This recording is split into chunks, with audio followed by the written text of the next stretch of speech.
ഒരു കാര്യം ഷിബിലി, ഇത് ഞാൻ വിചാരിക്കുന്ന ഒരു നാച്ചുറലി സ്വാഭാവികമായി ഇത് എൻഡപ്പ് ചെയ്യാൻ പോകുന്നത് അത്തരത്തിൽ ഒരു സർക്കാരിൻ്റെ പ്രതിച്ഛായയെയും സർക്കാരിനെതിരെയുള്ള വിമർശനങ്ങളെയും തടയുന്ന ഒരു ഷീൽഡായിട്ടാണ് ഇത്തരത്തിലുള്ള ഒരു ആർമി വരുന്നത്.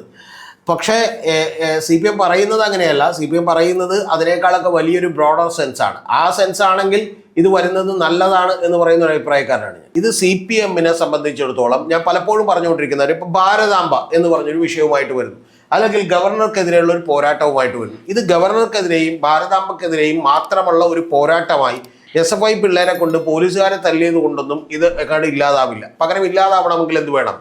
ഒരു റൈറ്റ് വിങ് ഇക്കോസിസ്റ്റം ഇവിടെ ഡെവലപ്പ് ചെയ്തിട്ടുണ്ട്. ആ ഡെവലപ്പ് ചെയ്തത് എങ്ങനെയാണ്? ഷിബിലി എടുത്തു നോക്കിയാൽ കാണാം. നമുക്ക് നിർമാല്യം പോലൊരു സിനിമ ഇനി എടുക്കാൻ കഴിയാത്ത ലെവലിലേക്ക് ദൈവങ്ങളെക്കുറിച്ച് ഒന്നും പറയാൻ കഴിയാത്തൊരു നാടായി കേരളം മാറി. നമുക്ക് ഭക്തിപരമായ കാര്യങ്ങൾക്കും പലപ്പോഴും ഇപ്പോൾ നമ്മൾ അറിയാലോ, പൂരം കലക്കുന്നത് എങ്ങനെയാണ് ഒരു വലിയ തെരഞ്ഞെടുപ്പ് പ്രശ്നമായി വരുന്നത് എന്ന് നമ്മൾ കണ്ടു.